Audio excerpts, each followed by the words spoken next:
Mesdames et Messieurs les chefs d'État et de gouvernement, Monsieur le secrétaire général des Nations Unies, Monsieur le Président de la Commission de l'Union africaine, Mesdames et Messieurs les membres du Conseil de sécurité,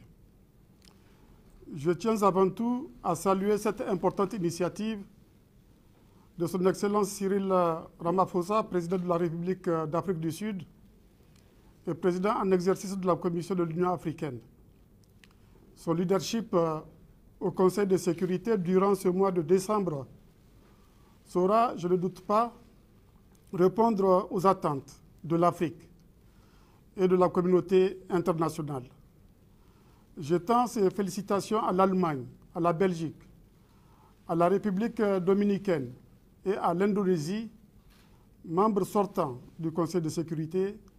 pour leur mandat réussi. Monsieur le Président, pour le Niger et certainement pour les autres États africains et les partenaires du continent, cette rencontre revêt un intérêt majeur parce qu'elle porte sur l'état de la coopération entre l'Organisation des Nations Unies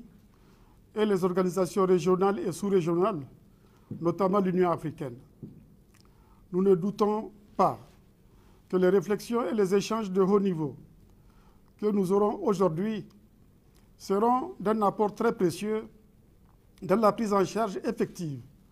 des défis auxquels est confronté notre continent.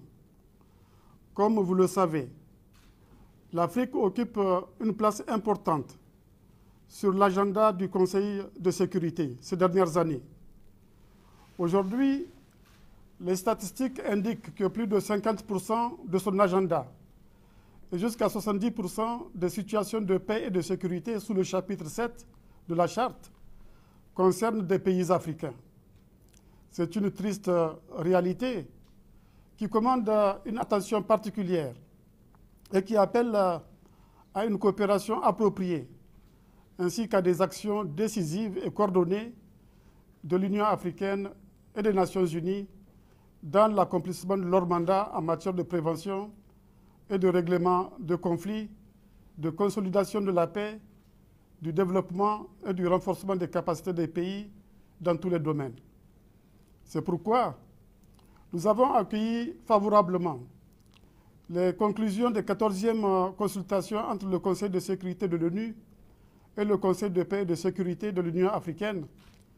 tenues sous la présidence du Niger au mois de septembre 2020, mais aussi le dernier rapport du secrétaire général sur la coopération entre ces deux organes à travers le cadre conjoint ONU-Union africaine de 2017 pour un partenariat renforcé dans le domaine de la paix et de la sécurité. Ces instruments de référence ont permis d'avoir une meilleure compréhension des causes profondes des conflits, en mettant en exergue le rôle et l'importance des acteurs régionaux, disposant déjà de mécanismes adaptés leur permettant de faire face aux situations de crise. Je voudrais à cet égard féliciter le président de la Commission de l'Union africaine, M. Moussa Faki Mahamat, pour les efforts consentis dans la mise en place d'une architecture de paix et de sécurité propre à l'Union africaine, conformément à la feuille de route de Lusaka. Je salue également le rôle éminemment positif de la CEDEAO en matière de paix et de médiation dans l'espace ouest-africain. C'est dire que les conditions d'application du principe de subsidiarité en matière de conduite et de coordination des opérations de paix et de sécurité sur le sol africain existent, et c'est de cette façon seulement qu'on donnera un sens et un contenu au concept des solutions africaines aux problèmes africains auxquels nous adhérons. S'il faut se féliciter de ce que plusieurs accords ont été négociés avec la contribution des Nations Unies, de l'Union africaine et d'autres organisations et institutions partenaires, fort est de constater que cette coopération n'a pas été toujours effective. À titre illustratif, le cas de la crise libyenne a mis à nu les divergences dans les rôles et les responsabilités du Conseil de sécurité et du Conseil de paix et de sécurité de l'Union africaine. L'opposition ferme du Niger et des autres pays voisin de la Libye. À toute intervention dans ce pays frère n'a hélas pas été entendue. La Libye connaît aujourd'hui une situation de chaos, avec pour conséquence la dissémination d'armes et de mercenaires, l'instabilité pour le Sahel et le bassin du lac Tchad, ainsi qu'une crise humanitaire et migratoire sans précédent. L'Union africaine et les Nations unies doivent continuer à conjuguer leurs efforts pour mettre en place une solution pérenne de financement pour la force conjointe du G5 Sahel. Je salue ici la coopération qui existe entre cette force et la MINUSMA, c'est-à-dire la mission des Nations unies pour la stabilisation du Mali. Monsieur le Président, la pandémie de la Covid-19 nous a rappelé combien il est urgent et important de réformer le système de gouvernance mondiale actuel en le rendant plus à même de refléter les principes fondamentaux de la Charte des Nations unies. Aussi, le Niger estime-t-il que le continent africain doit prendre toute sa place au sein des organes des Nations unies, notamment au Conseil de sécurité, conformément au consensus des Iluini et en parfaite harmonie avec les aspirations des autres régions du monde. Monsieur le Président, la coopération entre nos deux institutions devrait également prendre en compte l'ensemble des facteurs qui peuvent constituer une menace à la paix et à la sécurité internationale ou qui peuvent saper nos efforts pour l'atteindre. C'est pourquoi il est nécessaire de mettre en place une collaboration opérationnelle entre les organisations régionales et l'ONU qui aboutirait à la création d'agences de développement axées sur l'objectif fondamental d'endiguer les causes profondes des problèmes sécuritaires dans les zones affectées par les crises. C'est dire que les deux organisations doivent renforcer leur coopération dans la mise en œuvre de l'agenda 2063 et de l'agenda 2030. Cela permettra de mieux tenir compte de la liaison qui existe et qui est étroite entre sécurité et développement. Cela nous permettra non seulement de résoudre les problèmes sécuritaires, mais aussi et surtout de mieux les prévenir. L'architecture de notre action commune devrait nous permettre de prendre en compte les nouvelles menaces à la paix et à la sécurité, comme les pandémies, le terrorisme, l'impact du changement climatique, la cybercriminalité et le crime organisé, y compris à travers une nouvelle conception des opérations des Nations unies. Cette architecture devrait également permettre aux Nations unies et à l'Union africaine d'accorder une attention particulière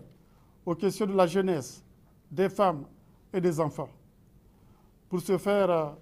je voudrais avancer ici 4 propositions. La première porte sur une nouvelle conception des opérations de maintien et d'imposition de la paix. La deuxième consiste à établir un mécanisme de financement pérenne des opérations de maintien de la paix dirigées par l'Union africaine ou les organisations sous-régionales suivant l'application du principe de subsidiarité. La troisième concerne le renforcement de la coopération entre les deux conseils